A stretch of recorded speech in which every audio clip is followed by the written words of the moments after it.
Okay, ladies and gentlemen, welcome to another episode of The Extra Point. I am your host, Roland Rainey, CEO of R2 Sports Management. And once again, I am joined with my esteemed colleagues, professional scouts. We got Jeremy Coleman coming out of Indiana. How's the day going, Jeremy?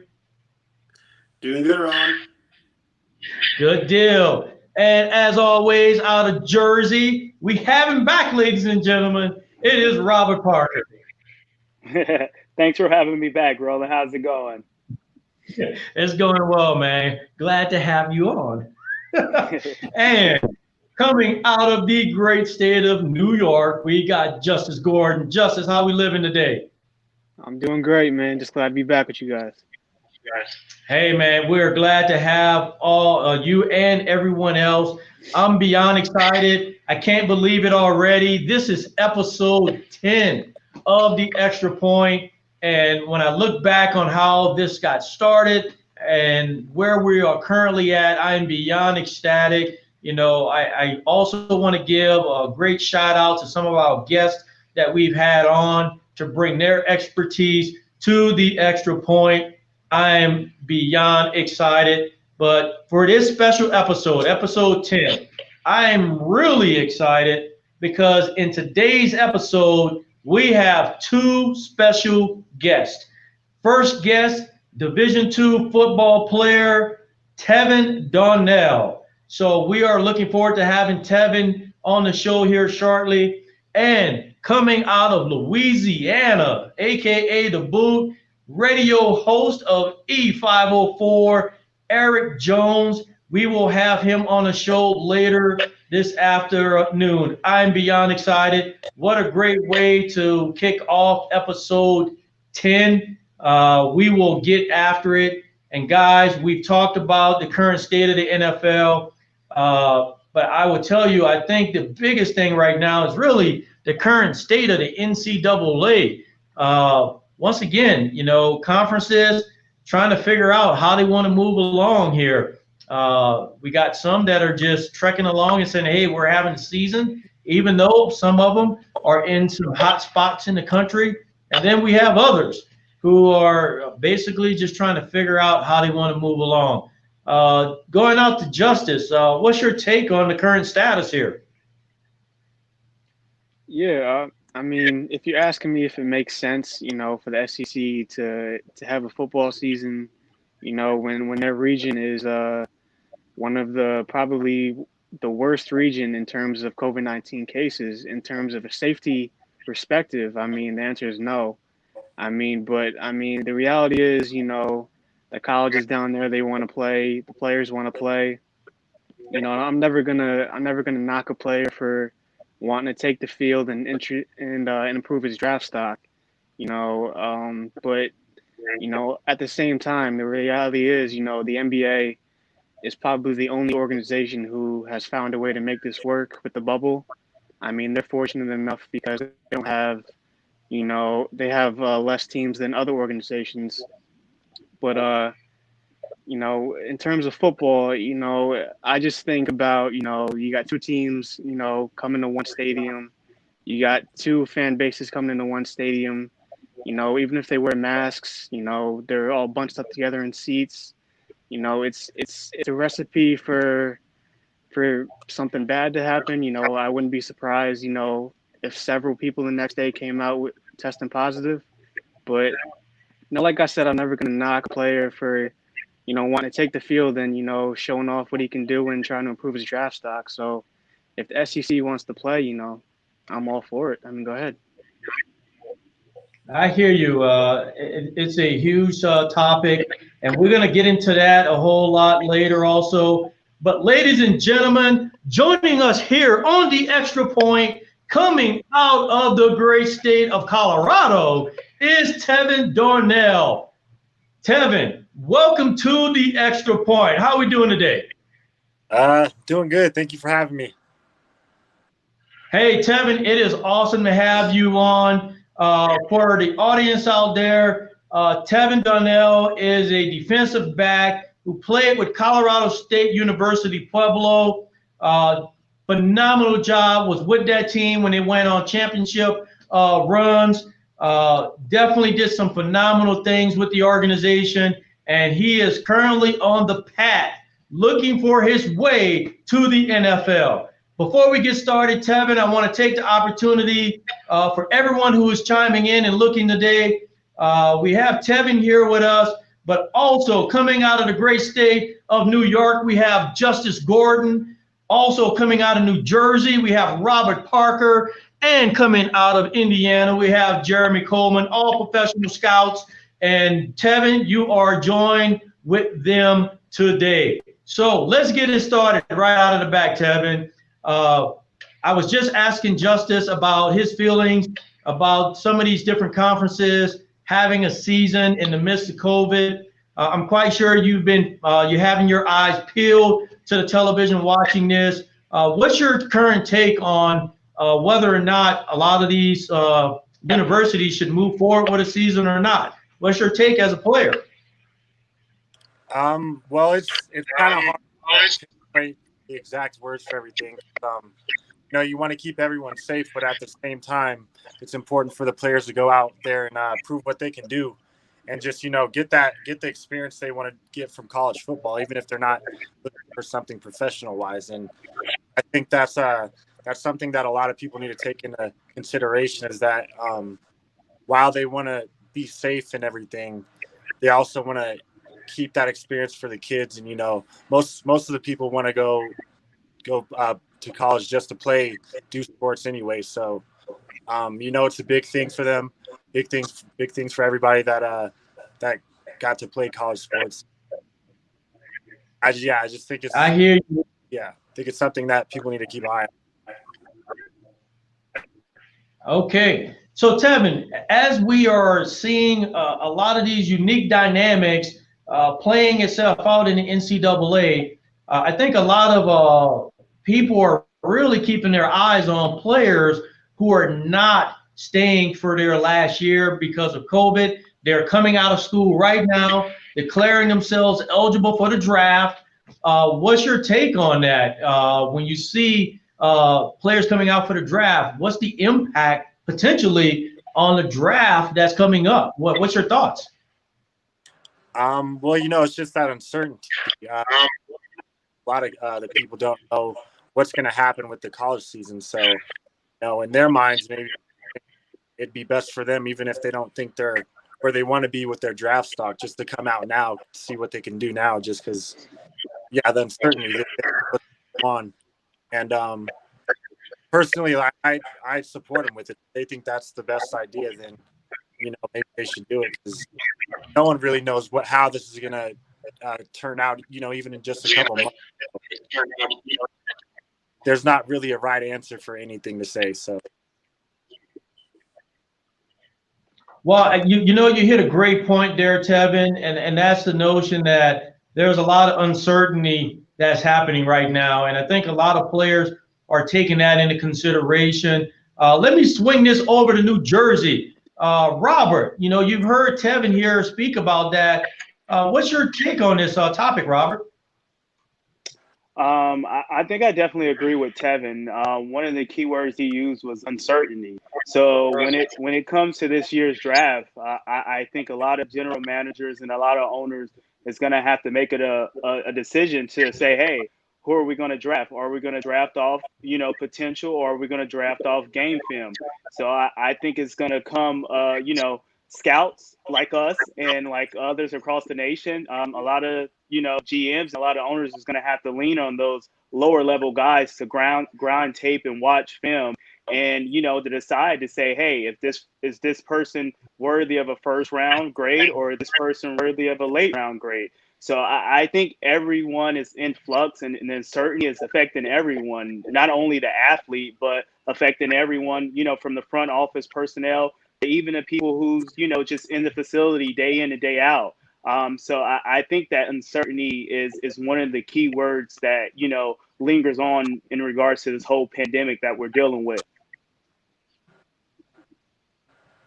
Well, hey, Robert, I think both, actually all three of us, Robert, Jeremy, and Justice, we can all attest to this. So when we were down at the East-West Shrine Bowl, and as we were on the sideline scouting, some of those players, and, I'll bring up a Freddie Swain, right? So he gets picked up by Seattle. He did a phenomenal job at the East-West Shrine Bowl. He got drafted, but yet there's a huge possibility he might not get to really showcase his skills or how he can fit into the system. So, Jeremy, how do you think that impacts a player like Freddie Swain? Well, I mean, I think the biggest thing is, when you're a young guy like him, you need reps. So if you're not going to get those reps, it's how do you show that, I'm a good enough player to get drafted. He used the Shrine Bowl as that opportunity. He had a good week of practice, and he also had a very good game. I think he caught a touchdown pass in that game and showed the ability to get open. So, I mean, on a limited scale there, he showed he had qualities that NFL teams like, and Seattle was willing to draft him on that. So I think players have to use the most of their opportunity. I think players in colleges right now should, I think they should play if they get an opportunity, because the more chances they have to show what they can do, I think that's the best thing for them. Yeah, if the season doesn't last the whole time, that's one thing. Then they've put what they can out there, on their time. But I think that if colleges could have a full season, I think it's in their best interest to play through the season, even in the uncertainty of doing that, because they can improve their draft stock. More people can take a look and see what they're able to do on the field. So you mentioned two key words: skill and talent.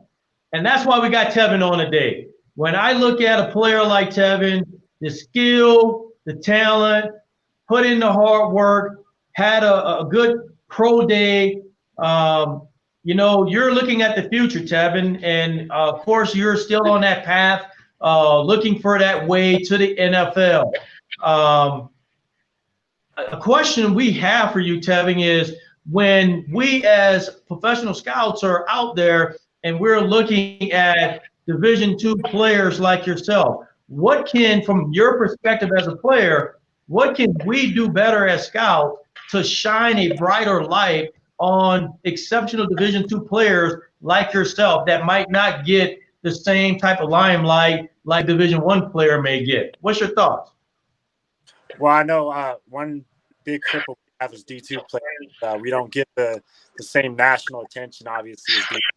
So, our names are talked about around the nation as often, and it's not like you could just turn your TV on and watch, one of our games like you would, Alabama or Auburn or anything. So it's almost like you really have to be wanting to look for someone when you look into D2, because you don't have a certain name you can just go off of. And a lot of the times people want to look at stats and maybe think that'll tell them the whole deal with the player.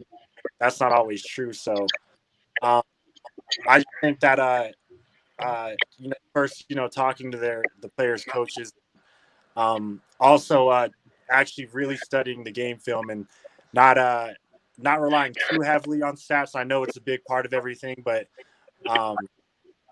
just being overall scouting the whole player, just not one certain aspect.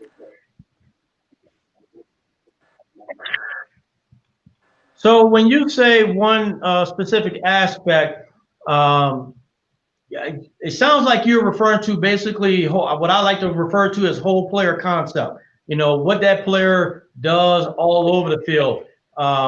What are some aspects about you as a whole person player that you would like to take the opportunity to highlight about yourself, especially to the audience and those coaches and general managers and scouts that are tuning in to R2 Sports Management here on the Extra Point? What are those things that you want to highlight about yourself to let those organizations know that you are definitely someone worthy of being on their roster?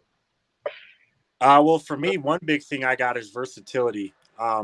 Especially my last year, I was able to play safety as well as corner and the nickel position, and I did pretty well with all three. And But also, studying one position gets you really better at the other one. So I think that's one big thing I can bring to that some other guys can't.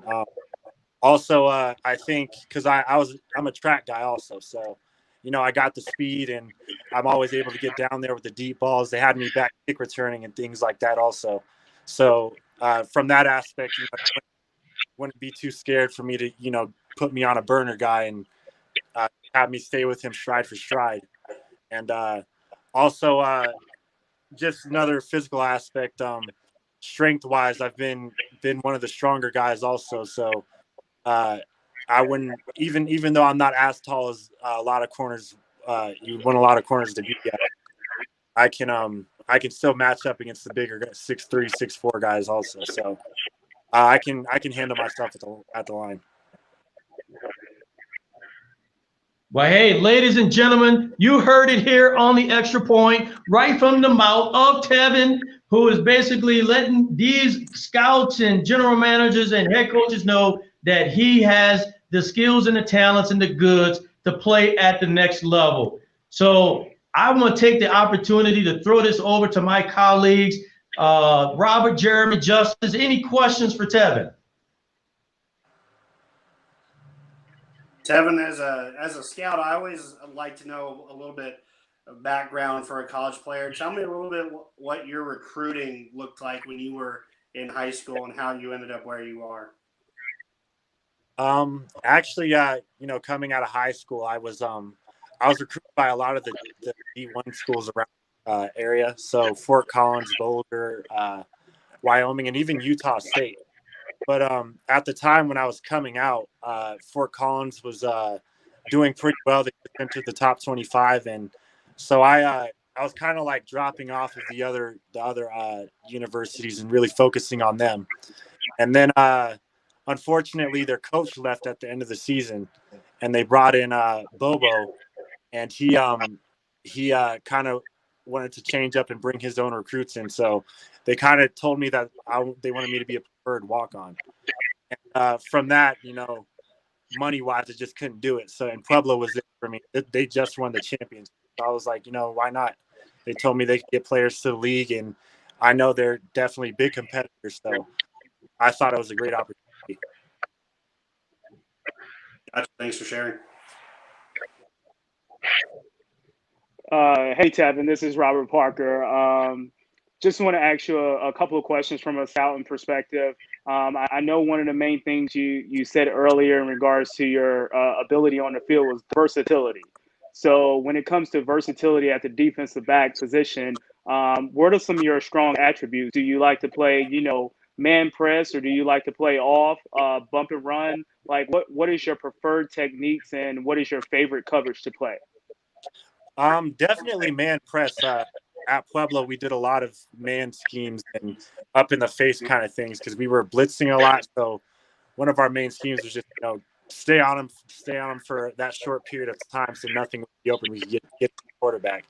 And fortunately, that caused a lot of quarterbacks to throw out of worry, and, we'd be there to make a play. So, but I also like, playing zone. I love having my eyes back at the quarterback to just go up and make a play because, I just have myself to go up and get the ball.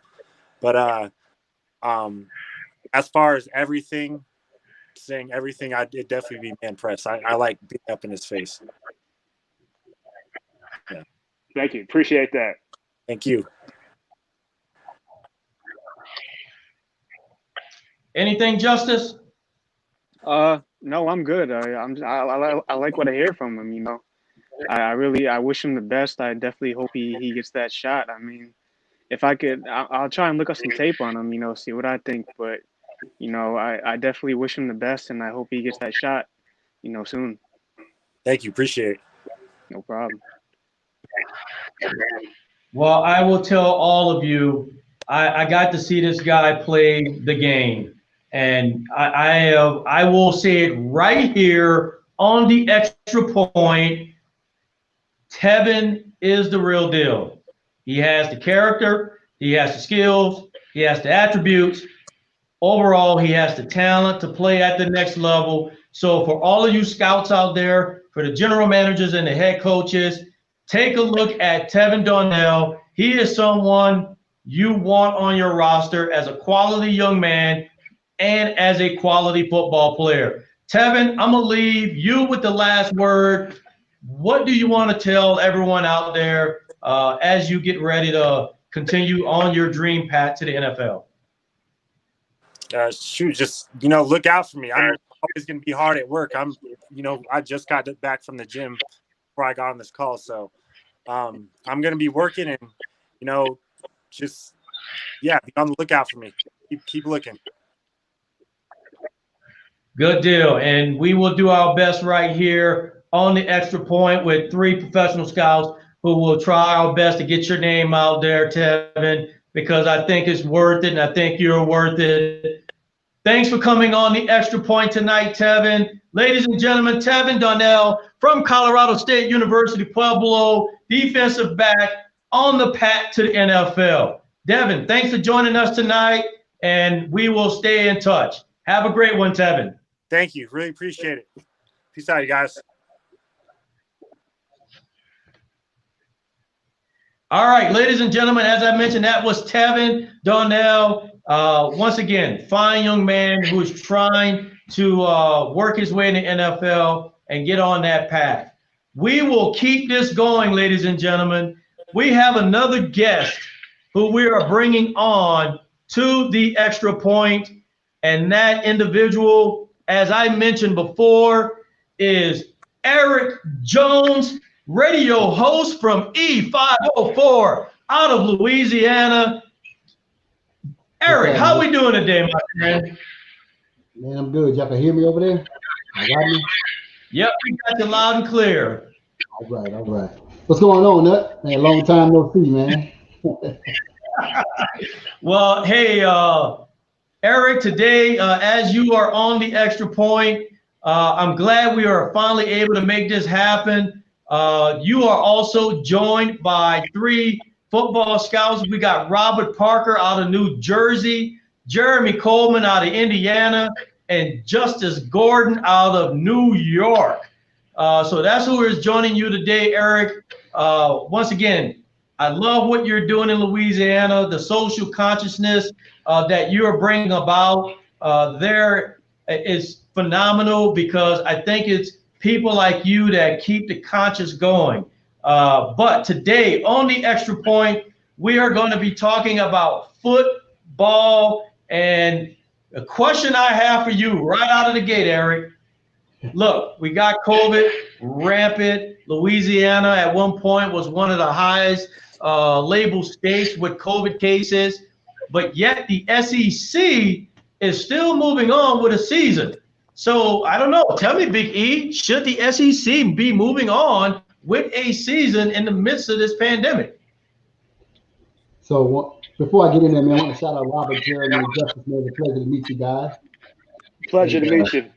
Yes, sir. So, man, I'm gonna be totally honest with you guys. I first of all, excuse my COVID, but excuse my house. I'm actually in the process of relocating to Atlanta next weekend, so it's kind of messed up. But man, my take on that: the SEC is one of the richest conferences in the NCAA, and I think they can afford to miss this season, because by Louisiana being one of the hottest states right now. It still is. I don't know if y'all know, we are still hot. Our numbers are doing this. I think they could chill out. I really think they'll be all right. They'll be just fine if they sit out 1 year, because I mean, every day you're hearing about a player that's testing positive every day. And I watch SportsCenter and First Take and all that good stuff every day, and you're hearing this every day. I think they can afford to just relax this season. I mean, my mom was HBCU. We chill until the spring, Southern University. So, I think they can afford it. Southern University. So,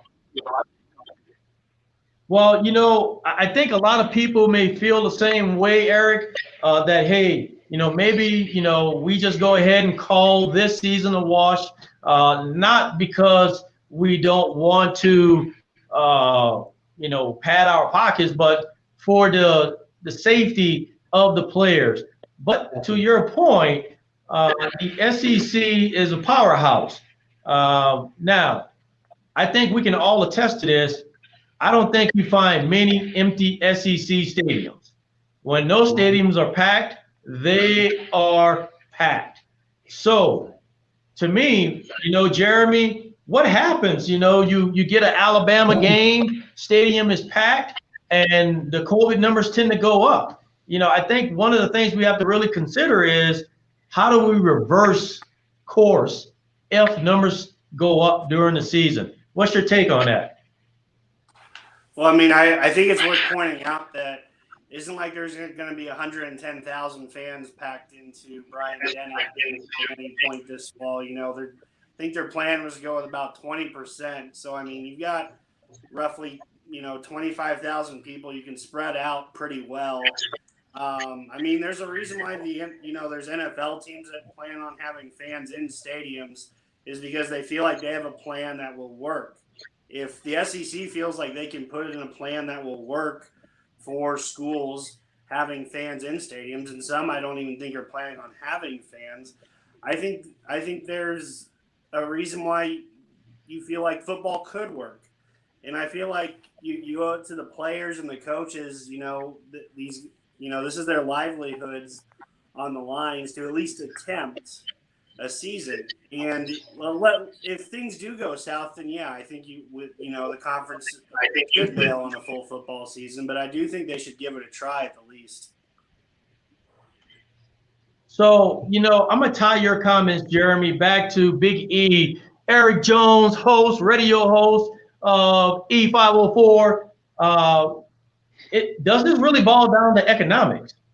Is it about economics, or is it about giving players the opportunity to continue their career, or is it a mix of both? What's your take down there, Big E?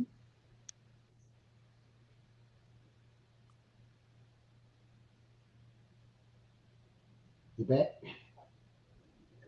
Yep, you're there. Okay. As far as economics, man, I'm born and raised in Louisiana, left here for about 20 years to live in Atlanta. But if anybody follows LSU football, on any given Saturday, that stadium that holds 100 and they just added on a new addition. It's like 170,000 almost now, 172, I think it is. That's just inside. You have to also outside of the stadium. To me, I'm gonna say it. They can afford to miss a season. I'm more concerned about health than the bottom line. Of course, Roland, we have family that plays football. A couple of my cousins came out of LSU. Howard Green, Jarvis Green, Skylar Green. That's all of my first cousins. All came out of LSU. And so it's more than football to me. It's about the well-being of my family. Economics, they good on that, man. LSU is a very, very, very well-off university. I don't know. I don't agree with the economics part of it, man. I think they need to put health and people's livelihood, put the livelihood on the monetary aside and think about going forward. Health. So you mentioned health. So I'm gonna kick over to Robert and Justice. So we got Justice in New York, of course, and we got Robert in Jersey. And from my understanding right now, a lot of the stadiums out in that direction, either there's not going to be any fans that are allowed, or they're are going to have maybe a 20% that's going to take place. I mean, is this an economic thing, or from your guys' perspective, especially New York? I mean, New York, one of the hardest hits in the nation. Is this a case where we go ahead and say, hey, let's call it quits for this season? Justice, what's your take on that? Yeah, well, I think, the organizations in New York right now, they're taking the economics approach. They're, I know the Jets and the Giants have eliminated fans from their stadiums. I know Rutgers just eliminated fans from their stadiums. So I think they're taking the early approach, the economic approach. But I mean, everything recently, New York is is doing very well. We've managed to get our numbers down quite substantially, actually. And I could see, if 2 or 3 weeks of the season go by and there's limited positive tests in the league, I could definitely see, the Jets and the Giants, switching over and, allowing 25% in, to add that extra revenue on the back end. I could definitely see that. But I mean, it's if it was me personally, I would just, cut out fans entirely, take the safe route. I know the NFL is talking about pumping in crowd noise like the NBA is doing in the MLB. That's a good option. I would just take the safe route. There's so many health issues to worry about with COVID-19, and that's what I would do if I was in their position. So let's kick that over from New York over to New Jersey. What's your take, Robert? Well, yeah, Roland, just like Justice said, New Jersey, New York, and Connecticut, the tri-state area was one of the, regions that got hit heavy with the whole pandemic. And just like Justice says, we got our numbers down substantially low. However, our governor decided that it was not safe enough to have fans in the stands, at MetLife Stadium. So that means no fans in the stands for the Giants and the Jets, just like he mentioned with Rutgers as well. However, I think I do agree with the sentiment when it comes to the whole economic issue. When you look at the NFL and you ask the question, is it health or is it economics? And in regards to the NFL, it's purely economics when it comes to the NFL. Like that's the engine that's never going to stop. They're the big railroad, the choo-choo train that's going to run you off the tracks. So, however, when you come to the NCAA, I think you have to, side on the air of the student athlete in regards to, the health, safety, and welfare of the athlete. If the SEC, the ACC, and the Big 12 can, move forward and protect the athletes and have a season, they can do it. But at the end of the day, I think we have to look at the health and safety of the student athlete, because at the end of the day, they're not getting compensated for it, unlike NFL athletes where they are getting compensated for it. So it's definitely a risk and loss amongst the two when you're looking at the student athlete in college versus the NFL athlete who is a professional and working on a pro level. Hey, Robert, you touched on a very unique point, and I totally concur with you. There is a difference. There is a significant difference. One is getting paid, the other one is not.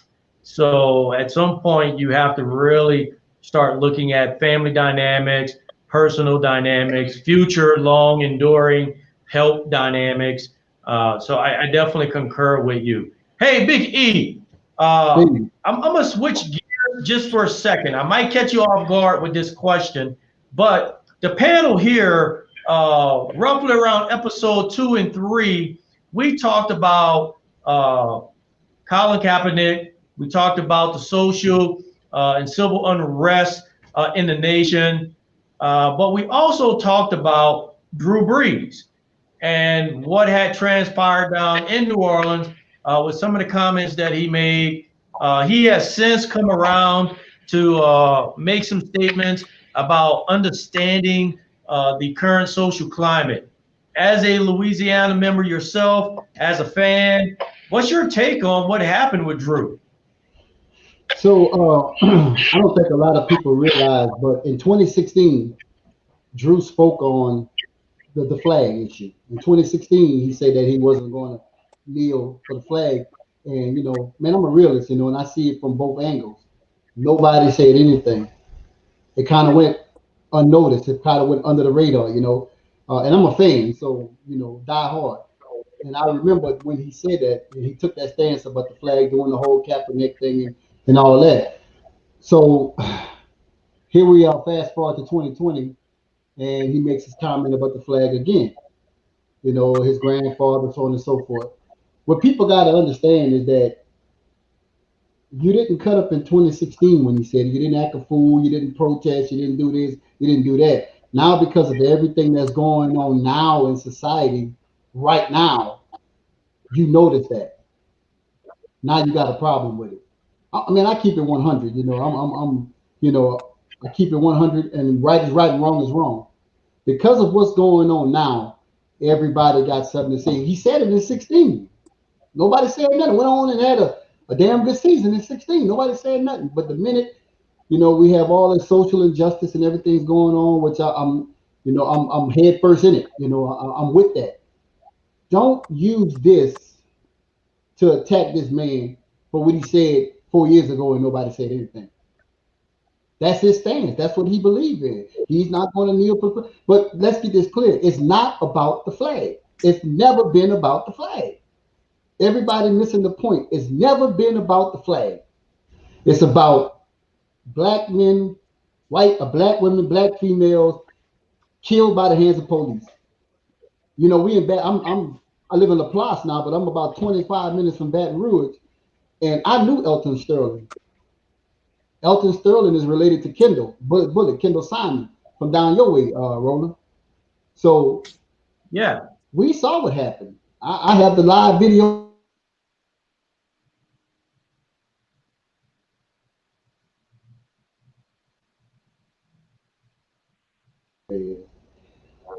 I think we lost Big E. Oh, we got you back. You guys can hear me? Yep, we got you loud and clear. Keep going there, Big E.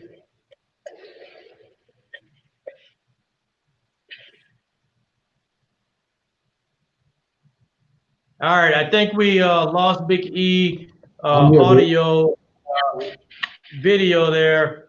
So, he makes a great point about Drew Brees. I know we've already talked about that on the episode, but, his point is well taken. Hey, you didn't say anything in 16. Why wrap up the same comment into a new argument in 2020? So what I would like to do right now, in the previous episode, we talked about, what is it, Jeremy? Going for two? Are we going for two? Going so for two. Let's take the opportunity right now to go for two. And here's how we're going to go for two on today's episode of The Extra Point. Let's talk about Washington, because that's their name, Washington. And maybe we'll see, is there potentially a quarterback controversy on the horizon? I don't know. What do you guys think there, Justice? You think Alex has a stake to that claim as quarterback for Washington? Well, first and foremost, I want to commend Alex Smith. I mean, the injury he went down with, I mean, that's next to impossible to come back from. I mean, if I saw the documentary on it, I don't know if anyone else has. I know some people have, but I know his leg got infected and he was close to dying, which is pretty incredible, and coming back and playing football. So, first and foremost, I want to praise Alex Smith for coming back, for working hard, and coming back to doing what he loves. But to quote Allen Iverson real quick, we're talking about practice. We're talking about practice right now. He just bring that to the extra point. He just talking about practice on the extra point, ladies and gentlemen. Keep going, Justice. Go ahead. Yeah, I mean, it's great he came back, but in practice and training camp, you can't really hit the quarterback.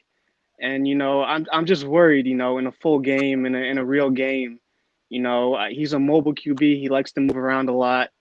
I'm scared to see him, scramble out of the pocket and get squished by a 360-pound lineman, and watch his leg like twist up or something like that. That's something I don't want to see.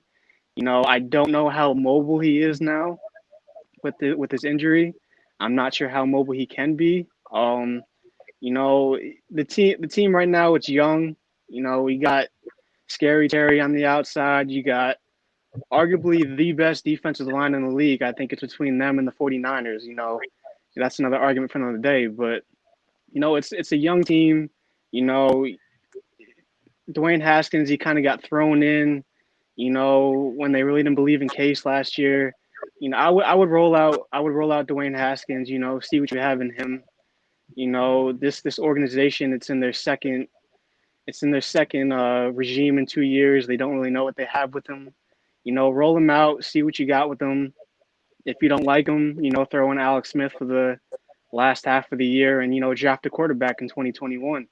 But, my opinion, roll out Haskins, give him a shot, let him prepare and, see what you have in him first. All right. Going for 2 in Jersey. Let's go for 2 in Jersey. Robert, do you agree with Justice? In regards to the no quarterback controversy, I think I lean with Justice in that regards.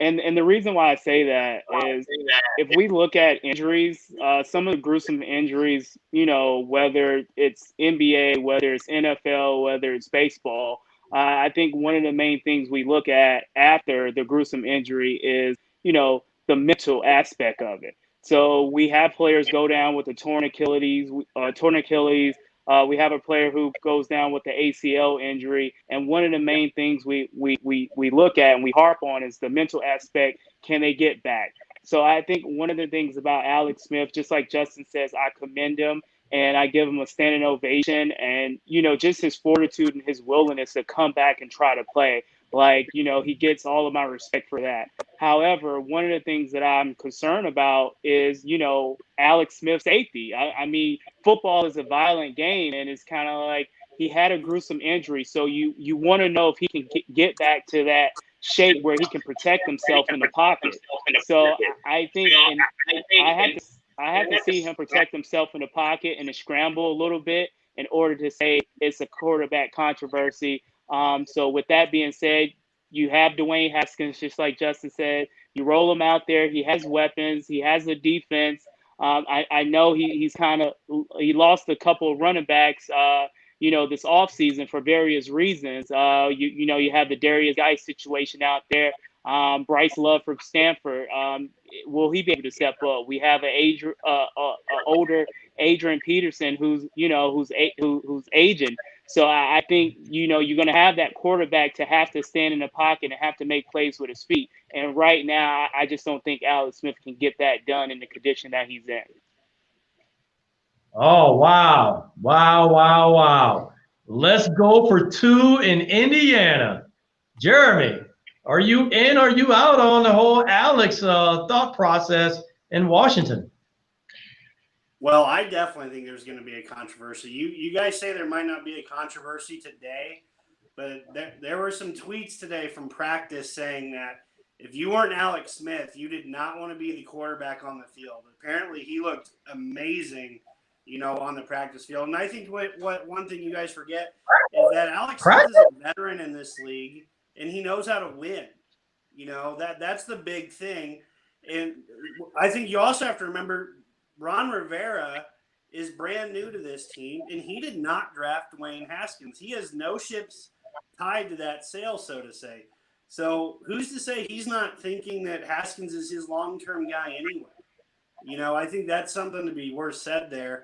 But, I mean, Alex Smith, arguably until going down, 2 years ago, was playing some of the best football of his career. And I know you guys point to whether he can do it physically. I remember some years in San Francisco where he was getting sacked 50 times a year. He's a tough quarterback. He can pick up an offense. That's the other thing right now. Ron Rivera and staff have brought a new offense in this year. So arguably both quarterbacks should be on the same page. Who's going to pick it up quicker and who's going to execute it better? I'm going to lean with the veteran, a guy who while in San Francisco, I think he was in San Francisco like 6 years, had 6 different offensive coordinators. If there's anyone who can pick up a playbook, it's Alex Smith. He's a veteran. He still has the talent, and I think he'll surprise a lot of people, with, comeback story of the year if he ends up starting, and playing most of the year. I think it'll be impossible not to give him the award. I mean, when I saw the leg injury oh my God, that picture was not pretty at all. And I generally have a very strong stomach for that type of thing. That was one of the scarier pictures I've ever seen on an athlete before. So, I mean, yeah, I'm all in on the Alex Smith. Could make this could definitely make this a controversy in Washington. I just want to comment real quick. Go ahead, Sorry, Francis. Yeah, I mean, if we're talking, who's the better quarterback, obviously Alex Smith. I mean, his resume speaks for itself. I get that. But, so what also, are we talking about? No, well, what you said about, I'll let you finish. Yeah, what you said about, Dwayne Haskins being in his second year and you don't really know what you have in him. They already tried the veteran thing with Case Keenum last year. They're in their second regime right now. I mean, the last thing you want to do is, hold on to him, set him on the bench for another year. And, Alex Smith may be gone next year or the year after that. And you come 2021, you don't know what you have in Dwayne Haskins still. I mean, do you draft a quarterback? Do you trade him? I think, you roll him out for the start of the year. He's got the time to prep for everything. If he's losing games, throw Alex Smith in, yeah. But I think you got to see what you have in Dwayne Haskins first. I mean, I thought he finished the year on a strong note. I thought you saw some growth and development from Dwayne Haskins. But I'll be honest, I was never a big fan of him coming out. That's just me. Neither was I. Yeah, so I mean, I just don't think it's unthinkable to think if Alex Smith is out there and showing that he can make plays and he's got a better grasp of things, I don't think it's unreal for Ron Rivera and staff to go with the proven veteran when, they're trying. I understand they're trying to change an entire culture there, from team name to new coach, they just hired Jason Wright, the first African-American team president in their history. I mean, they're trying to do big things there on a big-time scale. I think one thing that might help them right now is a team that can help. It's a guy like Alex Smith who could help them win now, and help make that transition a little easier. Well, I definitely hear you guys. I would tend to agree in the notion that, do I believe there's going to be a quarterback controversy? I will say this. Between the quarterbacks, the answer is no. I think the controversy will be actually between the quarterbacks and the head coach. The head coach is going to have to plant his flag and state who he's going to ride with. So if he is going to ride with Haskins, but yet and practice, if Alex is your guy who's really showcasing you talent, and yet you go with a Haskins, this is the dynamics that I believe you enter in as a head coach. So I think when we say if there's going to be any controversy, I don't believe between the quarterbacks. I think the controversy is going to come once the head coach makes the decision to say, I am going with X player. Now, how do you effectively integrate the other player to say, hey, I need you to support Alex. I need you to support Dwayne, educate him, bring him along. Vice versa. Hey, Haskins, I need you to sit on the bench and learn from Alex, even though he's been out for a while. I need you to learn from him because he's a proven winner and a tough guy in the league. Can both of these players, especially that competitive nature and juice, can they both sit back and say to themselves, we are willing to do what's best for the organization? To Jeremy's point, I think that is critical because Washington is doing so much right now. The last thing that they need is a quarterback controversy. You've already changed the name and you're looking at, bringing the new name in with the new season, right? Right now you got a new head coach. You got the first Black president. You have a lot going on that is a positive.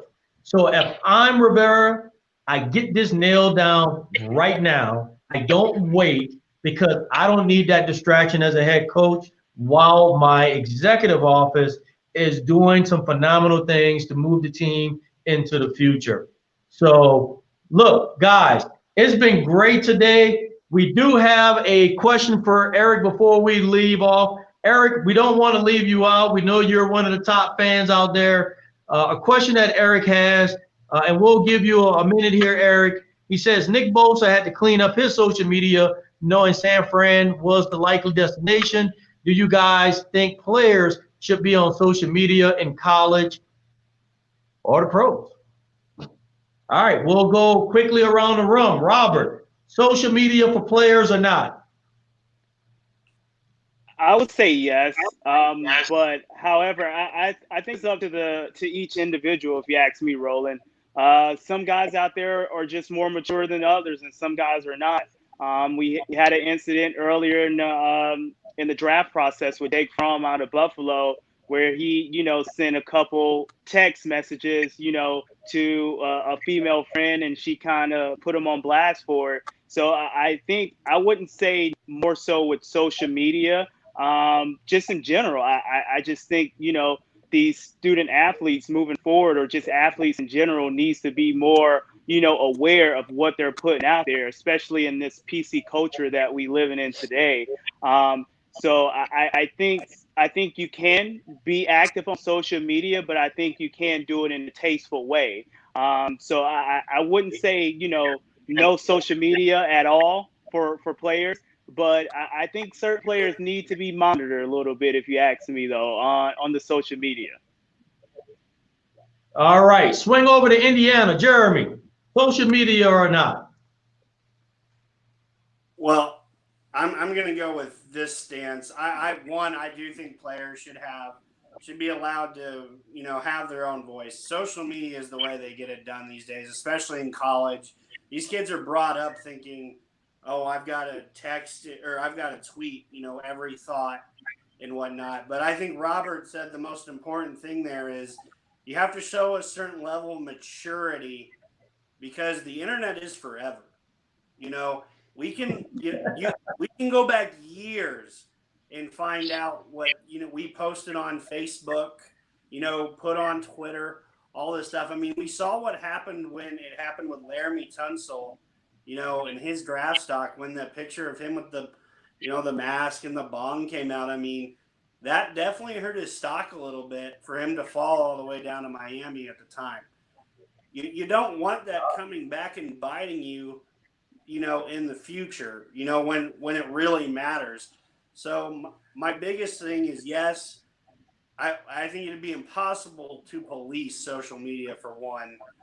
That you can't just force someone not to do it. You can't be on them 24/7. I think the biggest thing that you do is you educate them on what is appropriate for social media and what is not. We see a lot of stuff on social media that is not appropriate, coming from players and stuff. And it's like, this is where they could use that guiding hand to say, look, maybe you shouldn't post that, Be cognizant of what you're putting on there, and show, and like Robert said, show some level of maturity. I think that's the biggest thing. My message would be to players with social media, and use it for a good cause if you can. All right, swinging over to New York, Justice, give us your take. Social media or not? Yeah, I'd have to reluctantly say yes. Just like Robert and Jeremy said, it comes down to maturity. I was going to mention Laramie Tunsil. Jeremy mentioned him. But you look at Laramie Tunsil, Josh Allen, Jake Fromm from this past year, the old text messages, it definitely can, affect a player negatively if you're not mature enough. But, I look at the other side, like a guy like Tevin, we just had on the show, a D2 player. Social media is a great place to, get your tape out there for a small school player, to get your name out there. So I see it from both sides. I think, it definitely comes down to maturity. But I mean, I think players definitely should have social media.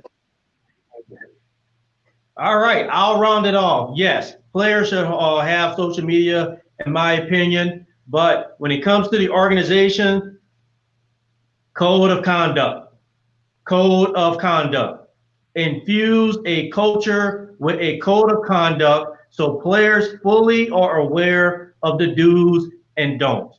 There's a lot of positive that you can use the social media platform for to your very point, Justice, players like Devin can highlight their abilities and definitely make a statement for themselves through social media, whether that's Facebook, whether that's Twitter, Instagram. Maybe they want to put a small video about them working out on the field. So I totally agree. Social media is a good thing, but I put this back to the organizations. What is your code of conduct? What is your expectations? Set the foundation up front. Let the players know the do's and the don'ts, the left and right boundaries, guide and facilitate that process. And hey, if someone goes outside those boundaries, then they get disciplined accordingly. So, ladies and gentlemen, I am beyond thrilled with this episode because we've had a phenomenal time talking about some great topics. Once again, thanks to our special guest on episode 10, Tevin Donnell out of Colorado, and Eric Big E Jones out of Louisiana, radio host of E504. Thanks for joining us today. As always, Robert, Jeremy, and Justice, thanks for being with me on this journey. This is phenomenal. I'm happy we made it to episode 10. I'm looking forward to greater things beyond episode 10. To everyone out there, have a great week. You are joining us on The Extra Point. Have a great week.